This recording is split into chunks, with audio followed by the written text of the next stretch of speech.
Welcome to e-PG पाठशाला। E-PG पाठशालायां भवतां सर्वेषां स्वागतं व्याहरामि।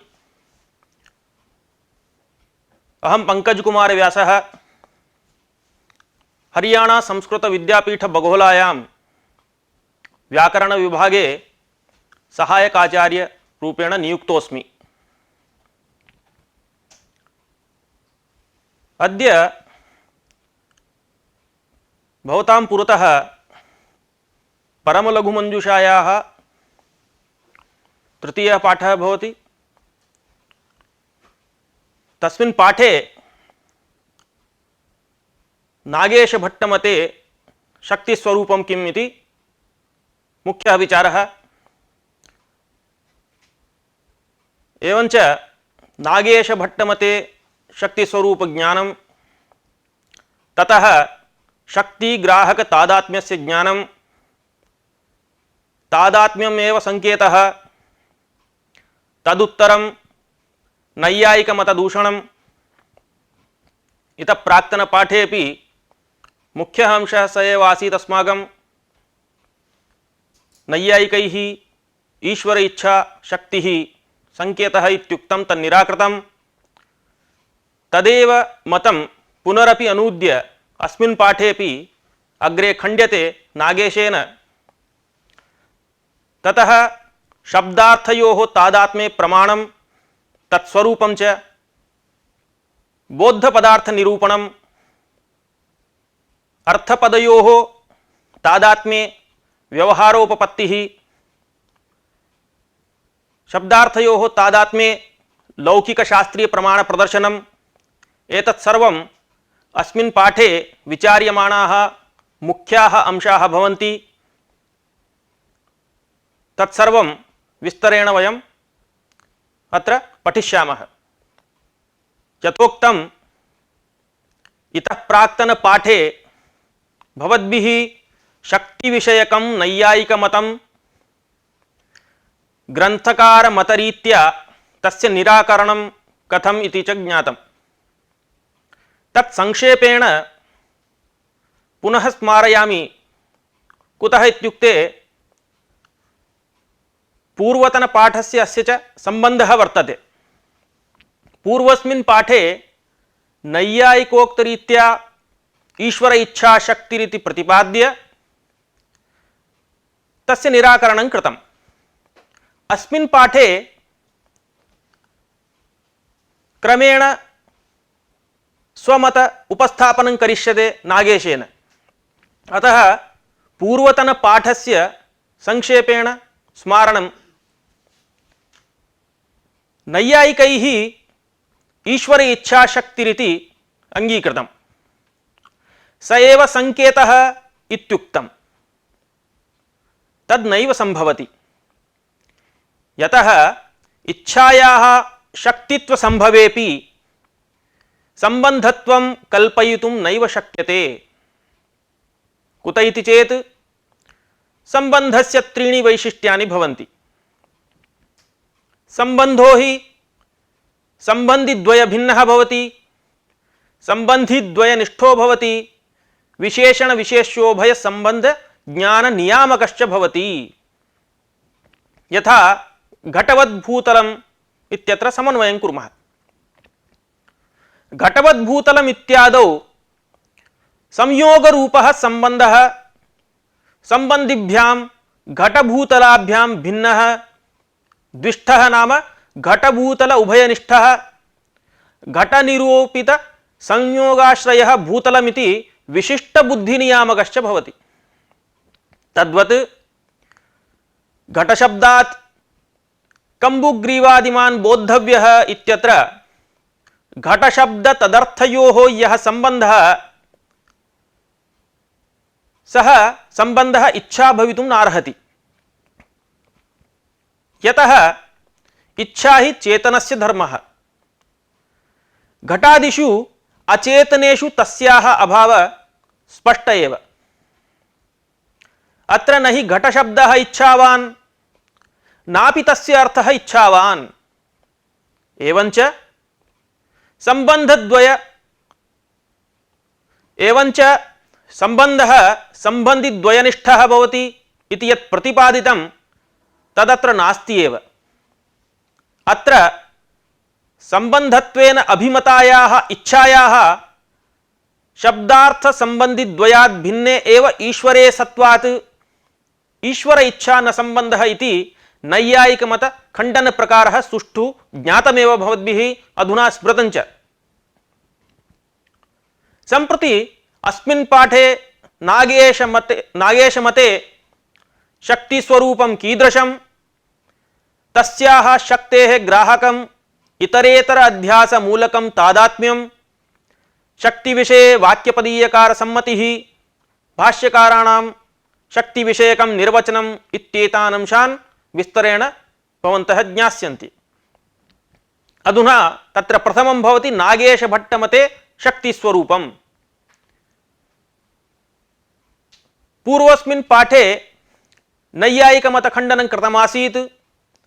शास्त्रकाराणाम् इयं रीतिः भवति, पूर्वपक्षत्वेन शास्त्रान्तरीयाणां मतमुपन्यस्य तदनूद्य तत्खण्डयित्वा स्वमत उपस्थापनं क्रियते सिद्धान्ततया। अत्रापि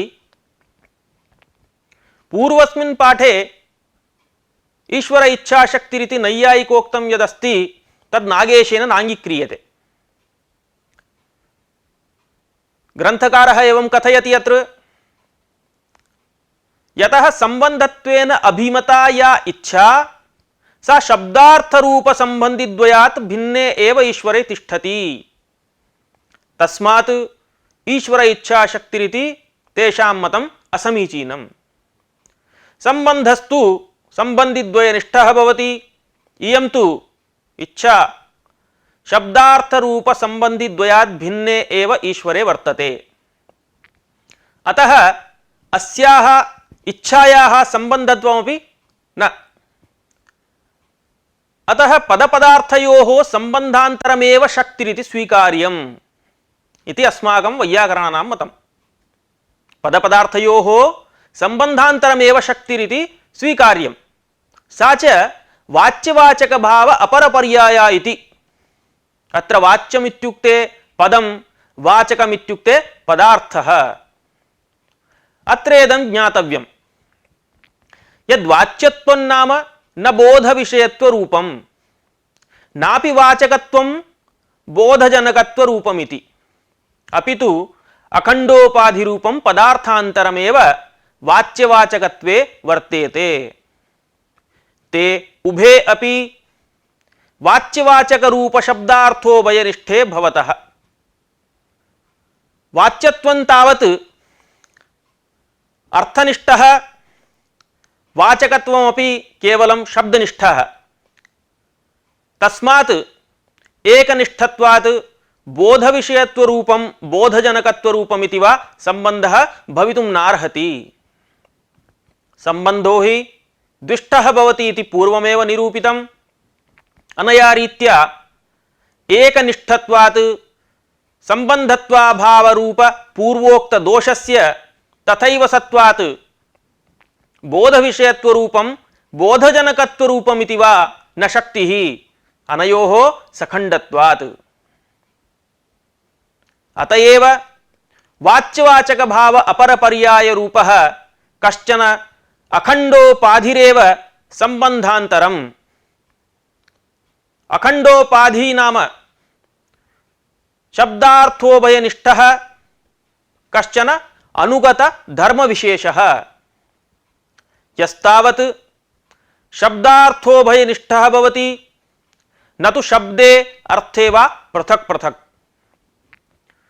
बोधविषयत्वरूपं बोधजनकत्वरूपं वा क्रमशः अर्थनिष्ठः शब्दनिष्ठश्च पृथक् पृथक् भवतः, न तु उभयनिष्ठे अनुगततया। तस्मात् तयोः कस्यचित् एकतरस्यापि संबंधकोटौ अप्रविष्टत्वात् ते त्यक्त्वा नागेशभट्टः वाच्यवाचक भाव अपरपर्यायं संबंधान्तरमेव शक्तिरिति अंगीकरोति। अनया रीत्या वाच्यवाचक भाव अपर पर्यायः संबंधांतरमेव शक्तिः इति प्रतिपाद्य शक्तेः ग्राहकं किम् इति अधुना निरूप्यते। अस्याः वाच्यवाचक भाव रूपायाः शक्तेः ग्राहकं नाम बोधकं भवति इतरेतर अध्यास मूलकं तादात्म्यम्। किं भवति? इतरेतर अध्यास मूलकं तादात्म्यं भवति शक्तेः ग्राहकं। तदेव च संबंधः। अनेन तादात्म्यस्य शक्तिग्राहकत्वमेव न तु शक्तित्वम् इत्यपि स्पष्टम्। तत्र इतरेतर अध्यास मूलकं तादात्म्यम् इत्युक्तम्। तर्हि को नाम अध्यासः इति चेत् इतरस्मिन् नाम अन्यस्मिन् इतरधर्मावभासः अन्यधर्मावभासः स एव अध्यासः। यथा शुक्तौ रजतत्वावभासः, स्फटिके जपाकुसुमलौहित्यावभासः इत्यादि। एतन्मूलकं तादात्म्यमेव शक्तेः बोधकं भवति। तादात्म्यं नाम किम् इति पश्यामः। स एव आत्मा यस्य तदात्मा, तदात्मनः भावः तादात्म्यम्। अथवा तद्भिन्नत्वे सति तदभेदेन प्रतीयमानत्वमिति। इदं लक्षणं स्वयं ग्रंथकारः अग्रे वक्ष्यति। तद्भिन्नत्वे सति तदभेदेन प्रतीयमानत्वम्। तत्र एकत्र समन्वयं पश्यामः अस्य। यथा स्फटिकभिन्नत्वे सति स्फटिकात् अभेदेन प्रतीयमानत्वं लोहितादेः, तदेव तयोः तादात्म्यम्। पदपदार्थौ शब्दार्थौ अपि इतरेतर अध्यासवत्वात् परस्पर तादात्म्य परौ। एवंच लोहित पदार्थ स्फटिक पदार्थयोः तादात्म्यमिव पदपदार्थयोरपि अयं घटः इत्याकारकं तादात्म्यम् अध्यासमूलकमेव न तु वास्तविकम्। एतच्च अनुमान प्रक्रियया अपि ज्ञातुं शक्यते। अनुमान प्रकारश्च इत्थम्। शब्दार्थौ परस्पर तादात्म्यवन्तौ इतरेतर अध्यासवत्वात् इति अनुमान आकारः। अत्र शब्दार्थौ पक्षः तादात्म्यं साध्यम् इतरेतर अध्यासस्तु हेतुः। अयं हेतुः अन्वय व्यतिरेकी हेतु। यस्य हेतोः अन्वय व्यतिरेक व्याप्तिः संभवति सः अन्वय व्यतिरेकी हेतुः भवति। अनुमान प्रक्रियायां हेतुः सर्वदा व्याप्यः साध्यश्च व्यापकः भवति। तत्र व्याप्ति स्वरूप प्रदर्शन वेलायां यत् शब्देन साकं व्याप्यस्य प्रयोगः क्रियते तत्शब्देन साकं व्यापकस्य प्रयोगः क्रियते। एतत् सर्वं भवतां ज्ञानाय कथयन्नस्मि। भवद्भिः अन्यत्र न्यायशास्त्रे वा यथा व्याप्ति प्रदर्शनस्य उदाहरणं यत्किंचित् उच्यते, यथा यत्र यत्र हेतुः तत्र तत्र साध्यं, यत्र यत्र धूमः तत्र तत्र वह्निः इति। तस्यैव इदं निरूपणं किञ्चित् मया अत्र क्रियते। तत्र यच्छब्देन साकं व्याप्यस्य प्रयोगः तच्छब्देन साकं व्यापकस्य प्रयोगः इति मनसि निधेयम्। एवञ्च यत्र यत्र हेतुः नाम व्याप्यः तत्र तत्र साध्यं नाम व्यापकः इति व्याप्तिस्वरूपम्। तद्रीत्या यत्र यत्र हेतुः, यतो हि हेतुः व्याप्यः भवति, तत्र तत्र साध्यं व्यापकः इति अन्वय व्याप्तिः। यत्र यत्र साध्याभावः तत्र तत्र हेत्वाभावः इति व्यतिरेक व्याप्तिः। अन्वय व्याप्तौ यद् व्यापकं भवति तदभावः व्यतिरेकव्याप्तो व्याप्यं भवति। यथा पर्वतो वह्निमान् धूमात् इत्यत्र पर्वतः पक्षः, वह्निः साध्यः, धूमश्च हेतुः। अस्मिन् दृष्टान्ते यत्र यत्र धूमः तत्र तत्र वह्निः, यथा महानसम् इति अन्वयव्याप्तिः। यत्र यत्र वन्यभावः तत्र तत्र धूमाभावः, यथा महाहृदये इति व्यतिरेकव्याप्तिः। एवञ्च प्रकृतानुमाने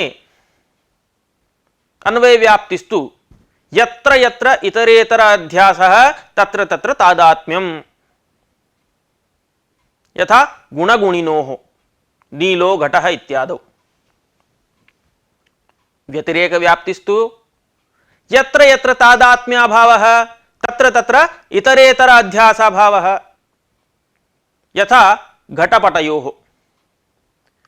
शब्दार्थयोः इतरेतर अध्यासत्व स्वीकारादेव गौरिति शब्दः, गौरिति अर्थः, गौरिति ज्ञानम् इत्यादि व्यवहारः संगच्छते। एवमेव अत्रार्थे योऽयं शब्दः सोऽर्थः योऽर्थः स शब्द इति पातंजल योगसूत्र भाष्य सम्मतिः ग्रंथकारेण स्वयं प्रदर्श्यते मूले। अधुना तादात्म्यस्य द्विष्ठत्व संबंधत्व प्रतिपादनं क्रियते। कुतः इत्युक्ते अस्माभिः पूर्वमेव निरूपितं संबंधो हि संबंधिद्वयात् भिन्नः भवति, संबंधिद्वयनिष्ठः भवति इति। एतादृशरीत्या नैयायिकानां ईश्वर इच्छा शक्ति इति मतं निराकृतमासीत्। अतः अस्माभिः इतरेतर अध्यासमूलकं तादात्म्यमेव संबंधः इति यदुच्यते तत्रापि अस्य समन्वयः कर्तव्यः। अतः अधुना अस्य तादात्म्यस्य द्विष्ठत्वं संबंधत्वं च प्रतिपाद्यते। संबंधो हि संबंधिद्वयात् भिन्नः, संबंधिद्वयनिष्ठः भवति। तदनुसारेण इदं तादात्म्यमपि उभयनिरूपित तादात्म्यवान् उभयः इति अर्थपदयोः व्यवहारात् द्विष्ठमिति संबंधः इति च सिद्ध्यति। स च संबंधः उभयनिरूपित तादात्म्यवान् उभय इत्युक्ते उभयेन पदेन पदार्थेन च निरूपितं निर्दिष्टं यत् तादात्म्यं नाम तद्वान् उभयः पदं पदार्थश्च इति अर्थपदयोः वाच्यवाचकयोः व्यवहारात् पदपदार्थरूप संबंधिद्वयात् भिन्नः, पदपदार्थरूप संबंधिद्वयनिष्ठः, अतः संबंधत्वमपि अस्य सिद्धम्। एवं तादात्म्यस्य द्विष्ठत्वं संबंधत्वम् उभयं प्रतिपादितम्। प्रतिपादितेपि अत्र कश्चन प्रश्नः उदेति। तादात्म्यस्य द्विष्ठत्वे संबंधत्वे सिद्धे सत्यपि तस्य शक्तेः संबंधत्वे किं नियामकम् इति प्रश्नः। अस्य प्रश्नस्य उत्तरम् एवमस्ति। शक्तेः अपि नाम वाच्यवाचक भाव इति वृत्तेरपि वाच्यवाचक भावाख्या या वृत्तिः तस्याः अपि कार्यजनकत्वे शक्तिभिन्नः तादात्म्याख्यः संबंधः एव नियामकः। तेन तादात्म्यस्य शक्तेः संबंधत्वं स्पष्टमेव। यथा दीपादिगत प्रकाशकत्व शक्तिसत्त्वेपि आलोक विषय संबंधे सत्येव वस्तु प्रकाशकत्वं सिद्ध्यति नान्यथा। अधुना यदुक्तं तस्य इतोपि स्फुट विवरणं क्रियते। यथा दीपे प्रकाशकत्व शक्तिः भवति परन्तु सः वस्तूनां प्रकाशने तावता न समर्थः भवति यावता दीपवस्तुनोः शक्त्यतिरिक्त संयोगादि संबंधः न जायते। तयोः संयोग संबंधाभावे दीपगत शक्तेः वस्तु प्रकाशकत्वं न सिद्ध्यति। यथा कस्मिंश्चित् प्रकोष्ठे कानिचन वस्तूनि सन्ति, दीपस्तु अपरस्मिन् प्रकोष्ठे वर्तते, तर्हि एतेषां वस्तूनां दीपस्य च परस्परं संयोग संबंधत्व भावात् उभयोः संयोगः नास्ति। तर्हि दीपः अस्ति परन्तु एतेषां वस्तूनां प्रकाशनं नैव करोति। तदेव उच्यते एवञ्च तस्याः दीपगतशक्तेः यत् कार्यं नाम फलम् इत्युक्ते वस्तुप्रकाशनं दर्शनं वा तादृशफलजनकत्वं तदैव भवति यदा दर्शनादेः ये विषयाः घटपटादयः तैः सह शक्तेः संयोगादि संबंधः जायते। संयोगादि संबंधाभावे तु न तस्याः शक्तेः प्रकाशकत्वमिति अनुभवसिद्धोऽयं विषयः। तद्वत् घटशब्दादिकदशक्तेरपि शाब्दबोधरूपकार्यजनने संबंधसत्त्वे एव अर्थबोधकत्वं नान्यथा। स च संबंधः नात्र संयोगादि अपितु अनुमानेन शब्दार्थयोः तादात्म्यमेवेति स्वीकर्तव्यम्। एवञ्च शक्तेः कार्यजनकत्वे संबंधस्यैव नियामकत्वम् इति यदुक्तं तत्र शब्दार्थयोः तादात्म्य संबंध इत्यत्र हरिकारिकां प्रमाणत्वेन उद्धरति ग्रन्थकारः। तदुक्तं हरिणा वाक्यपदीये उपकारः स यत्रास्ति धर्मस्तत्रानुगम्यते शक्तिनामप्यसौ शक्तिः गुणानामप्यसौ गुणः इति। उपकारः सः यत्रास्ति धर्मस्तत्रानुगम्यते शक्तिनामप्यसौ शक्तिः गुणानाम् अपि असौ गुणः इति कारिका वाक्यपदीये तृतीयकाण्डे वर्तते। कारिकामिमां हेलाराजः इत्थं व्याख्याति। तदेव ग्रन्थकारेण अत्र उद्धृतम्। उपकारः उपकारो नाम उपकार्य उपकारकयोः बोधशक्त्योः उपकारस्वभावः संबन्धः यत्र अस्ति तत्र धर्मः धर्मो नाम शक्तिरूपं कार्यं दृष्ट्वानुमीयते। असौ संबंधः शक्तीनामपि कार्यजनने उपकारकः गुणानामपि द्रव्याश्रितत्व नियामकश्च भवति। अस्य कारिकायाः व्याख्यानं यत् कृतं हेलाराजेन तस्य आशयः एवं वर्तते यस्य उपकारः क्रियते सः उपकार्यः शाब्दबोधः उपकारकश्च उपकारक साधकः शक्तिरिति।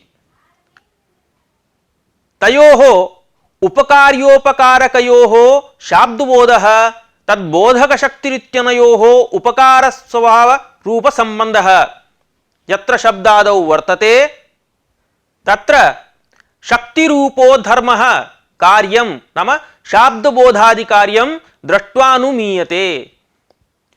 यथा लोके दाहरूपं कार्यं दृष्ट्वा अग्नौ दाहकत्वशक्तिरनुमीयते सा च शक्तिः अग्निहस्ताद्योः संबन्धे एव दाहं जनयति।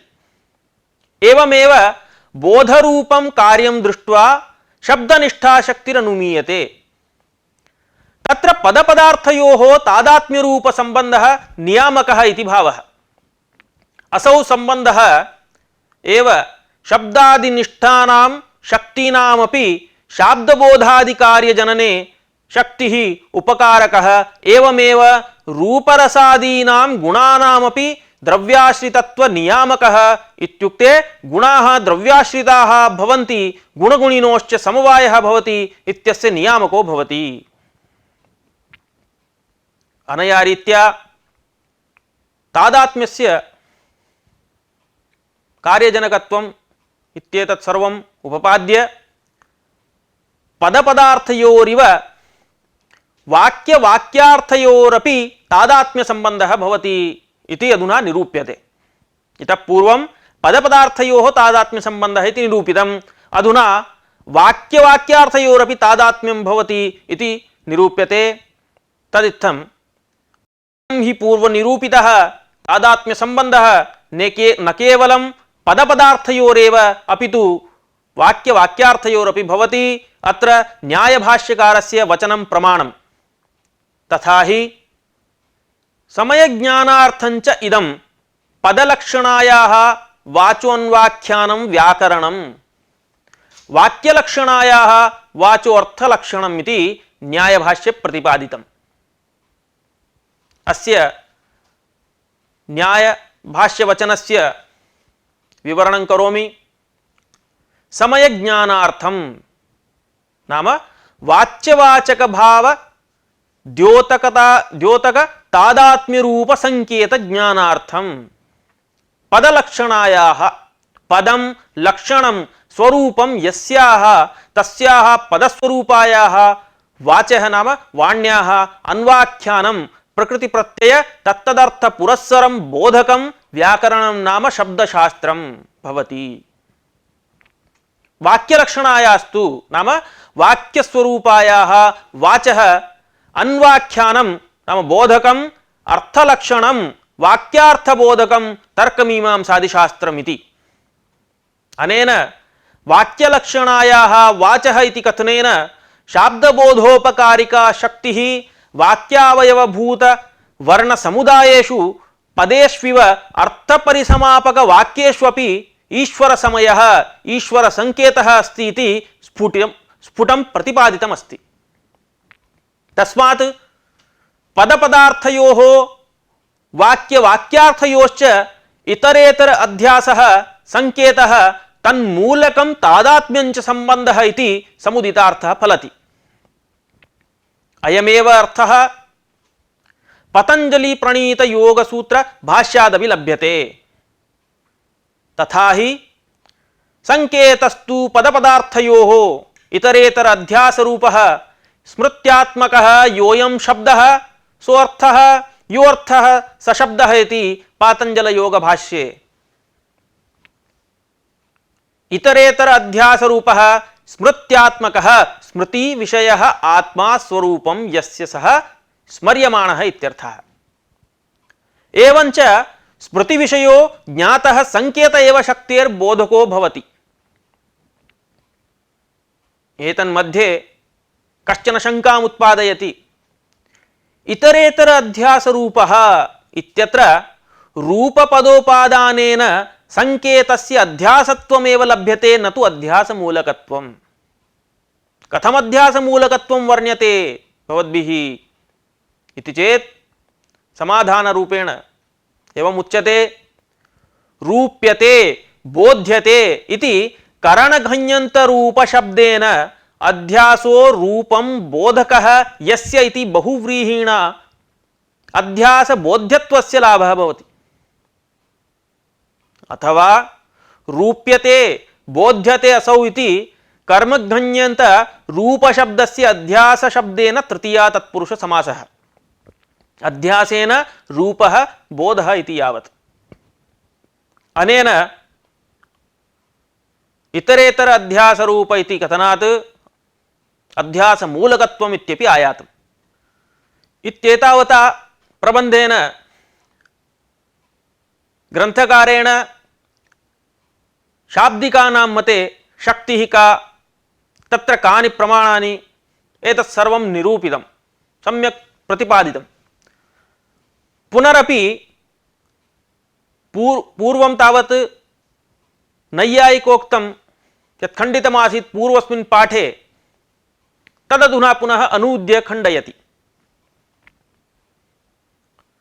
इतः प्राग् विवेचितः विषयः अस्मात् शब्दात् अयमर्थो बोद्धव्यः इत्याकारः पदप्रकारकार्थ अर्थविशेषकः।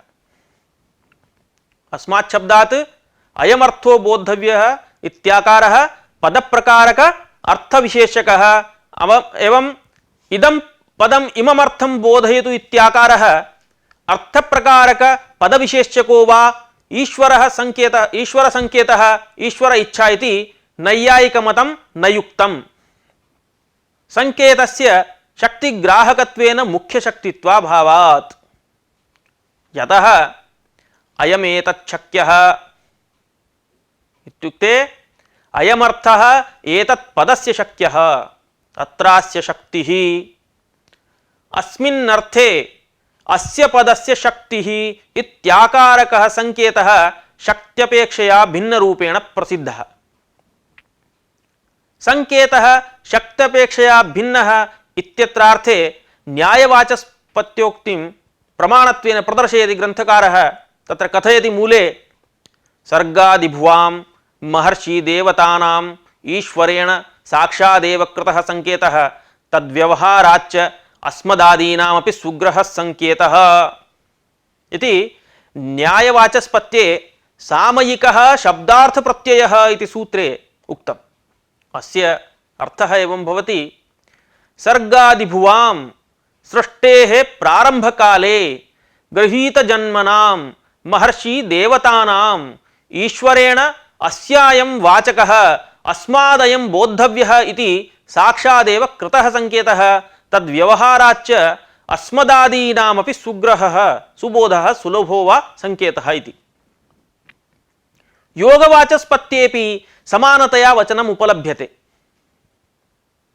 सर्वे च शब्दाः सर्वार्थाभिधानसमर्थाः इति सर्वैः अर्थैः सर्वेषां शब्दानां सम्बन्धः ईश्वरसंकेतस्तु प्रकाशकः इति। एवञ्च अस्मात् पदादयमर्थो बोद्धव्यः इदं पदम् इममर्थं बोधयितु इत्याकारिक या ईश्वर इच्छा अथवा ईश्वर संकेतः शक्तिरिति स्वीकृतं तत् अनया रीत्या एताभिः उक्तिभिः निराकृतम्। अधुना तादात्म्यस्य निरूपकत्वेन आश्रयत्वेन च संज्ञाविशेषनिरूपणं क्रियते। पदपदार्थयोः तादात्म्यसम्बन्धः निरूपितः। तस्य निरूपकत्वेन आश्रयत्वेन सम्बन्धविशेषेण संज्ञाविशेषः कः इति अधुना निरूपयामि। तादात्म्यस्य निरूपकत्वेन विवक्षितः अर्थः शक्यः। तादात्म्यस्य निरूपकत्वेन विवक्षितः अर्थः शक्यः, आश्रयत्वेन विवक्षितः शब्दः शक्तः इति। एवञ्च शब्दार्थयोः तादात्म्यस्य संज्ञाविशेषः उक्तः। शक्यः कः, शक्तः कः इति। सम्प्रति शब्दार्थयोः तादात्म्ये लौकिकं प्रमाणमपि अस्ति, शास्त्रीयं प्रमाणमपि अस्ति इति प्रदर्श्यते। तत्र आदौ अनयोः पदपदार्थयोः तादात्म्ये लौकिकव्यवहारोऽपि प्रमाणम्। अत एव लोके श्लोकमशृणोत् अथ अर्थं शृणोति अर्थं वदति इति एतादृशः अध्यासात्मकव्यवहारः दृश्यते। श्लोकं नाम शब्दरूपं श्लोकं श्रुतवान्, श्लोकम् अशृणोत् इत्यत्र शब्दरूपं श्लोकं श्रुतवान् ततः अर्थं शृणोति अर्थं वदति इत्यादि व्यवहारः तदानीमेव संगच्छते यदा शब्दार्थयोः तादात्म्यं स्वीक्रियते। अन्यथा तयोः तादात्म्याभावे शब्दस्यैव श्रावणप्रत्यक्षविषयत्वात् अर्थस्य श्रवणं कथमपि न युज्यते। एवमेव उच्चारणविषयोऽपि शब्द एव भवति, तथापि अर्थे शब्दत्वम् आरोप्य अर्थं वदति इति व्यवहारः क्रियते। अनेन स्पष्टं यत् लोकेऽपि पदपदार्थयोः तादात्म्यं स्वीकृत्य अध्यासात्मकः व्यवहारः क्रियते। इदं तु आसीत् लौकिकं प्रमाणम्। शास्त्रे अपि शब्दार्थयोः तादात्म्यविषये प्रमाणं वर्तते। तत् किमित्युक्ते ओमित्येकाक्षरं ब्रह्म रामेति द्व्यक्षरन्नाम मानभङ्गपिनाकिनः वृद्धिरादैच् इति शक्तिग्राहक श्रुतिस्मृतिविषये सामानाधिकरण्येन प्रयोगश्च शब्दार्थयोः तादात्म्यं सूचयति। अस्य अयं भावः। ओमित्येकाक्षरं ब्रह्म इत्यत्र ओम् इति वर्णपर्यायः, स च ब्रह्म इत्यस्य वाचकः। न तु तद्वर्ण एव ब्रह्म, तथापि वर्णमात्रे ब्रह्मत्वम् आरोप्य सिद्धमिदं शब्दार्थयोः तादात्म्यम्। एवमेव रामेति द्व्यक्षरन्नाम इत्यादावपि राम इति शब्दे तद्वाच्यस्य दाशरथेः रामस्य आरोपादेव पिनाकिनः मानभङ्गस्य सम्भवः। अपि च व्याकरणशास्त्रे अस्माकं पाणिनि महर्षिणा वृद्धिरादेच् इति सूत्रे आकार ऐकार औकार वर्णानां वृद्धिसंज्ञा विहिता। तच्च वृद्धेः आ ऐ औ इति वर्णानां परस्परं तादात्म्येनैव सिद्ध्यति नान्यथा। आकारः वृद्धिसंज्ञकः भवति, ऐकारः वृद्धिसंज्ञकः भवति, औकारः वृद्धिसंज्ञकः भवति इति तादात्म्येनैव तादृश व्यवहारः उपपादयितुं शक्यः। अनेन लौकिकेन शास्त्रीय प्रमाणेन च सिद्धं शब्दार्थयोः तादात्म्यम्। अस्माभिः तादात्म्यं तादात्म्यम् इति निरूप्यमानं तु अस्ति, परन्तु तस्य निर्वचनं तु न कृतं। यद्यपि इतः प्राग् मया प्रसङ्गात् स्मारितमासीत् स एव आत्मा इति, तदात्मा तस्य भावः तादात्म्यं तद्भिन्नत्वे सति इत्यादि रीत्या मूले वक्ष्यते इत्यपि उक्तं, तदधुना उच्यते। एतावता शब्दार्थयोः तादात्म्यं यन्निरूपितं तस्य स्वरूपं तद्भिन्नत्वे सति तदभेदेन प्रतीयमानत्वं भेदाभेदसमनीयतम्। शब्दार्थस्थलं स्वीकृत्य समन्वयं पश्यामः। इतोपि भवतां स्पष्टप्रतिपत्तिर्भविष्यति। शब्दपक्षे तस्मादर्थात् भिन्नत्वे सति तदभेदेन अर्थापेक्षया अभेदेन प्रतीयमानत्वं शब्दस्य। एवमेव अर्थपक्षे तस्मात् शब्दात् भिन्नत्वे सति शब्दापेक्षया अभेदेन प्रतीयमानत्वम् अर्थस्य। तच्च भेदाभेदसमनीयतम्। भेदे अभेदे च समानरूपेण नियतभावः तस्य तादात्म्यस्य इति भावः। अत्र भेदाभेदयोः अत्यन्तं विरोधात् कथं भेदाभेदसमनीयतत्वं तादात्म्यस्य इति तु न शङ्कनीयम्। यतः अभेदस्य अध्यस्तत्वात् नाम आरोपितत्वात् न उभयोः विरोधः। तत्र अस्माभिः आरोपमात्रं क्रियते, वास्तविकं नास्ति तत्र। अतः अभेदस्य अध्यस्तत्वात् भेदाभेदसमनीयतत्वं तादात्म्यस्य इति यदुक्तं तत्र कोऽपि विरोधः नास्ति। अत्र तार्किकाः मध्ये एकं दोषम् उद्भावयन्ति। शब्दार्थयोः तादात्म्यस्वीकारे तदाश्रितानि कार्याण्यपि प्रसक्तानि भवेयुः। यथा कश्चिन् मधुशब्दम् उच्चारयति चेत् तस्य मुखे माधुर्य रसास्वाद प्रसंगः, एवमेव वह्निशब्दोच्चारणे तु मुखे दाहापत्ति प्रसंगश्च स्यात् इति दोषः। एतद् दोषपरिहाराय वैयाकरणाः कथयन्ति तादात्म्ये भेदाभेदयोः पूर्वमेव अस्माभिः उपपादितत्वात्, नाम वस्तुतः भेद एव तत्र, अभेदस्तु आरोप्यते इति प्रागेव निरूपितम् अस्माभिः। अतः अस्माकं मते एते दोषा एव न भवन्ति। किञ्च अत्र इदं ज्ञातव्यं, दाहं प्रति वह्नेः माधुर्यं प्रति मधुरपदार्थस्य च संयोगेन कारणत्वात् अत्र तु मुखादौ अर्थस्य तेन सम्बन्धेन अभावात् न कश्चित् दोषः। यथा वा गंगायां घोषः इत्यादौ तटे गंगात्वारोपेपि तेन स्नानादिकार्यं न संभवति, तद्वत् प्रकृतेपि अभेदस्य आरोपितत्वेपि तदाश्रितं कार्यं न संभवति, तेन न कुत्रापि विरोधः अस्माकम्। तस्मात् वह्निशब्द उच्चारणे मुखे दाहापत्तिः, मधुर पदार्थ उच्चारणे माधुर्य प्रसंगः रसास्वाद प्रसंगः इत्यादि दोषाः अस्माकं मते न सन्ति। एतदेव इतोपि दृढीकर्तुं स्वमतं बोद्धार्थ पदार्थमपि निरूपयति प्रसंगात्। स एव परमसिद्धान्तश्च बौद्धपदार्थनिरूपणम्। तत् कथयति नागेशः, वस्तुतस्तु बौद्ध एव शक्यः, पदमपि स्फोटात्मकमेव प्रसिद्धम् इत्यनया रीत्या परमसिद्धान्तत्वेन बोधपदार्थं निरूप्य नैयायिकोक्तां शङ्कां निवारयति। वस्तुतस्तु इत्यादिना वस्तुतस्तु बौद्ध एव शक्यः, पदमपि स्फोटात्मकं प्रसिद्धम्, अस्य अयं भावः। वैयाकरणानां मते द्विविधौ शब्दार्थौ भवतः, बौद्धौ बाह्यौ च।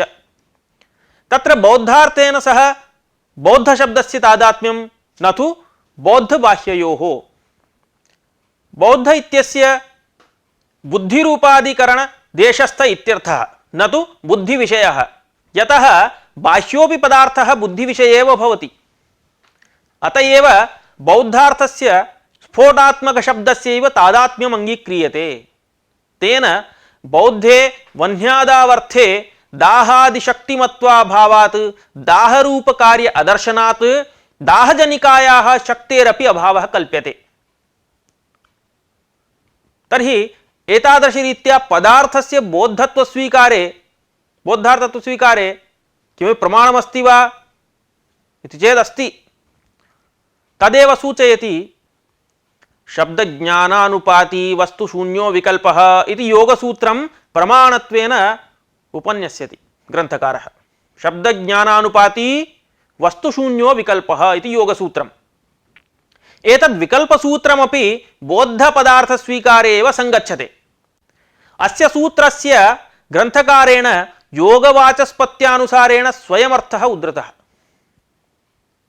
शब्दज्ञानमात्रेण अनुपाती बुद्धौ अनुपतनशीलः वस्तुशून्यः नाम बाह्यार्थरहितः विशेषेण कल्प्यते इति विकल्पः इत्यस्य अर्थः, नाम बुद्धिपरिकल्पितः इति तदर्थः। अर्थात् शब्दजन्यज्ञानानन्तरं वस्तुतत्वम् अनपेक्ष्य बुद्धौ अनुपतनशीलः अध्यवसायः विकल्पः वस्तुशून्यः। बौद्धार्थत्व अंगीकारे एव प्रमाणान्तरमपि प्रदर्श्यते।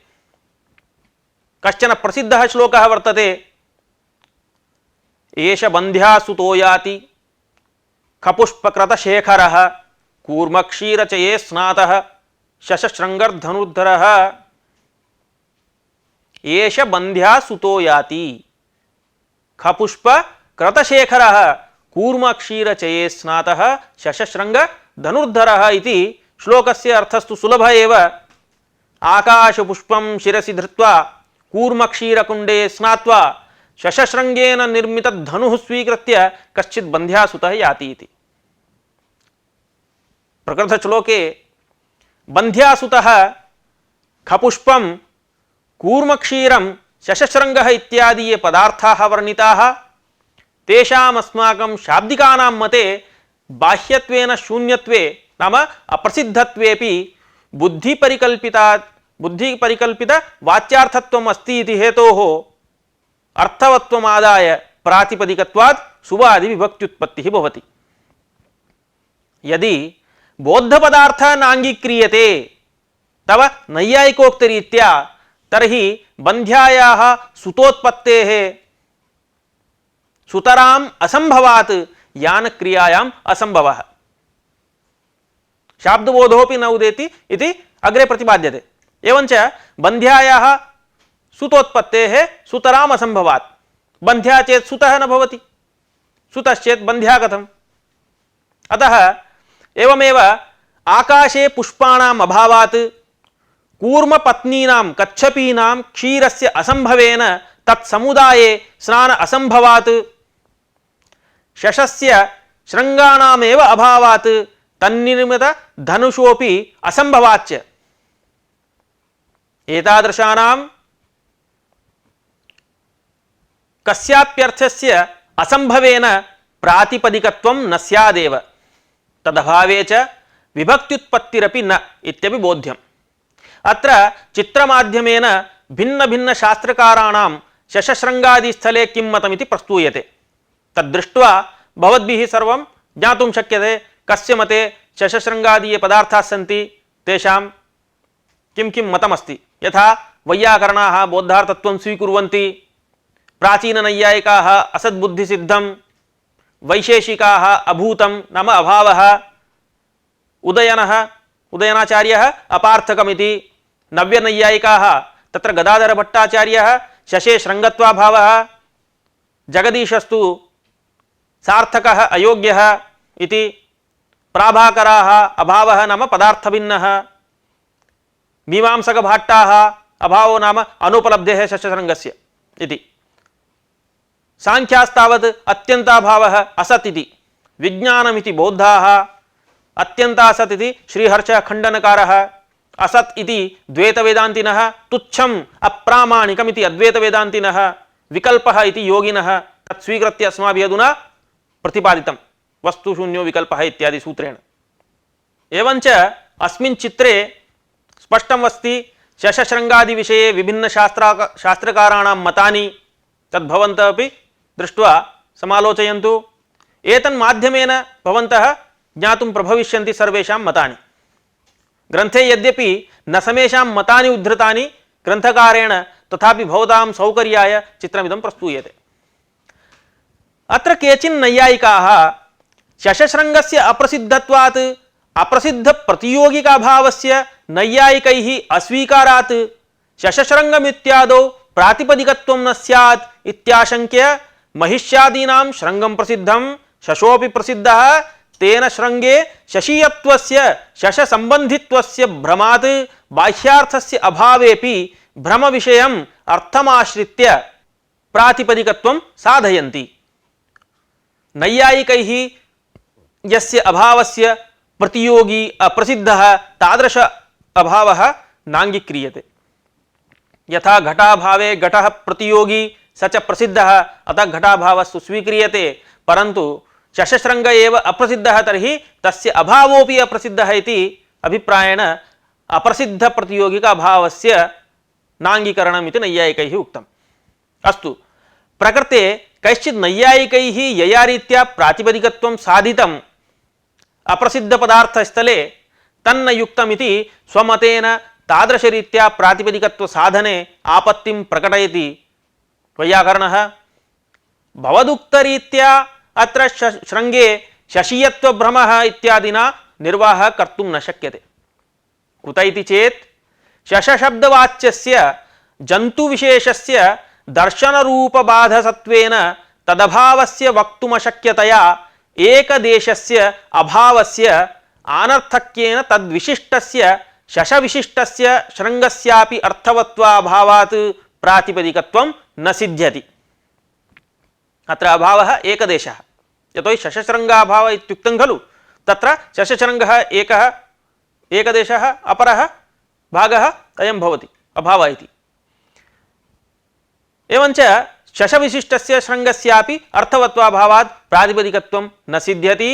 यथा शुक्तिं रजतत्वेन जानतोऽपि पुरुषस्य शुक्त्या रजतसम्बन्धि कार्यं कर्तुम् अशक्यतया भ्रमस्य वास्तविककार्यनिर्वाहकत्व असम्भवेन अर्थवत्वाभावात् प्रातिपदिकत्व अप्राप्तौ शशशृङ्गमित्यत्र स्वाद्यनुत्पत्तिः इत्यर्थः।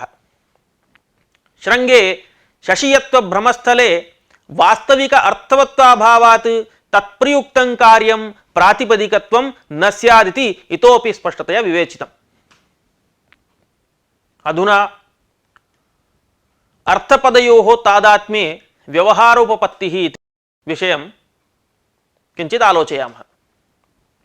तथा हि अर्थपदयोः तादात्म्ये एव तत्तदर्थ तादात्म्यापन्नः तेन तेन अर्थेन तादात्म्य अध्यस्तः इति। सः शब्दः भिन्नः भिन्नः इति हेतोः अर्थभेदात् शब्दभेदः इति व्यवहारः युज्यते। समानाकारमात्रेण नाम समानानुपूर्व्या तु एकोऽयं शब्दो बह्वर्थः इति व्यवहारः। अस्य अयं भावः शब्दानां हि स्वस्वविशिष्टार्थेन अभेदरूपेण अन्वयात् शब्दो हि शब्दान्तरात् भिद्यते। तेन हि अर्थवैभिन्येन शब्दवैभिन्यम् उपजायते। एताम् अर्थकृत भिन्नताम् आश्रित्य शब्दानां भिन्नता प्रतीतेः शब्दनानात्ववादः प्रतिष्ठापितः। यथा हि ग्रामशब्दोऽयं बह्वर्थः ग्रामः शाला समुदायः ग्रामो दग्धः इत्यादौ ग्रामो वातपरिक्षेपः ग्रामं प्रविष्ट इत्यादौ ग्रामो मनुष्याः ग्रामो गतः इत्यादौ ग्रामः स्थलं ग्रामो लब्धः इत्यादौ अनया रीत्या ग्रामशब्दस्य बह्वर्थाः प्रतिपादिताः। इत्थं हि अर्थभिन्नतामाश्रित्य एकस्मिन्नेव शब्देऽपि भिन्नता कल्प्यते। अन्ये तु सत्यामपि अर्थवैभिन्नतायां शब्दस्य रूपाकृतिं वा आश्रित्य शब्दैकत्ववादं प्रतिष्ठापयन्ति। अभेदपक्षेऽस्मिन् एकश्च शब्दः बह्वर्थः इति कल्प्यते। यथा अक्षः इति विभीतके इन्द्रिये रथभागे द्यूते पाशे इत्यादिषु अर्थेषु वर्तते। एवमेव हरिशब्दस्तु रवौभेके विष्णौ सिंहे इत्यादिषु चतुर्दश अर्थेषु कोशादिषु प्रसिद्धः। अनया रीत्या शाब्दिकमदे शक्ति स्वरूप निरूपणं शब्दार्थयोः तादात्म्यादि निरूपण पुरस्सरम् अस्य पाठस्य अयं विषयः अत्र समाप्तः। एतावता यद्यद् विस्तरेण उक्तं तस्य संक्षेपेण पुनः अधुना कथनं क्रियते। नागेशभट्टमते शक्तिस्वरूपं तच्च पदपदार्थयोः इतरेतर अध्यासरूपं तादात्म्यं तस्याः शक्तेः ग्राहकम् अपि तादात्म्यं तादात्म्यस्य दिष्टत्व संबंधत्व प्रतिपादनं शब्दार्थयोः तादात्म्य संबंध इत्यत्र हरिकारिका प्रमाणं पदपदार्थयोरिव वाक्यवाक्यार्थयोरपि तादात्म्य संबंध निरूपणं शक्ति विषयक नैयायिक मतदूषणं तादात्म्यस्य निरूपकत्वेन आश्रयत्वेन संज्ञा विशेष निरूपणं शब्दार्थयोः तादात्म्ये लौकिक प्रमाणस्य शास्त्रीय प्रमाणस्य च प्रदर्शनं